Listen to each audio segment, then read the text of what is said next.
বাতাসে লাশের গন্ধ। রচনা রুদ্র মোহাম্মদ শহীদুল্লাহ। আজও আমি বাতাসে লাশের গন্ধ পাই, আজও আমি মাটিতে মৃত্যুর নগ্ন নৃত্য দেখি। ধর্ষিতার কাতর চিৎকার শুনি আজও আমি তন্দ্রার ভেতরে।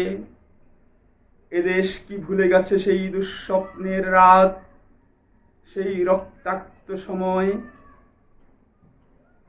বাতাসে লাশের গন্ধ ভাসে, মাটিতে লেগে আছে রক্তের দাগ। এই রক্ত মাখা মাটির ললাট ছুঁয়ে একদিন যারা বুক বেঁধেছিল, জীর্ণ জীবনের পুঁজে তারা খুঁজে নেয় নিষিদ্ধ আধার। আজ তারা আলোহীন খাঁচা ভালোবেসে জেগে থাকে রাত্রির গুহায়। এ যেন নষ্ট জন্মের লজ্জায় আড়ষ্ট কুমারী জননী। স্বাধীনতা একই তব নষ্ট জন্ম, একই তবে পিতাহীন জননীর লজ্জার ফসল। জাতির পতাকা আজ খামচে ধরেছে সেই পুরনো শকুন। জাতির পতাকা আজ খামচে ধরেছে সেই পুরনো শকুন। জাতির পতাকা আজ খামচে ধরেছে সেই পুরনো শকুন। বাতাসে লাশের গন্ধ, নিয়ন আলোয় তবু নর্তকীর দেহে দোলে মাংসের তুফান। মাটিতে রক্তের দাগ, চালের গুদামে তবু জমা হয় অনাহারী মানুষের হাড়।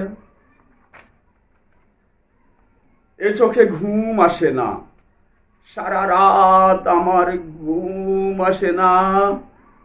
তন্দ্রার ভেতরে শুনি আমি ধর্ষিতার করুণ চিৎকার।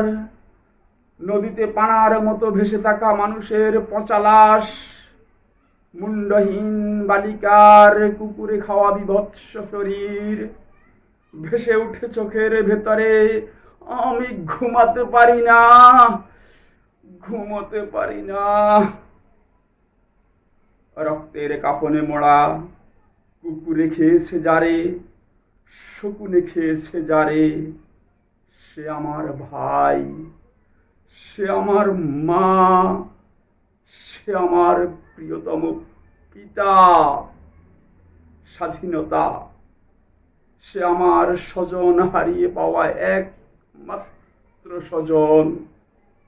স্বাধীনতা সে আমার প্রিয় মানুষের রক্তে কেনা অমূল্য ফসল। ধর্ষিতা বনের শাড়ি, ওই আমার রক্তাক্ত জাতির পতাকা।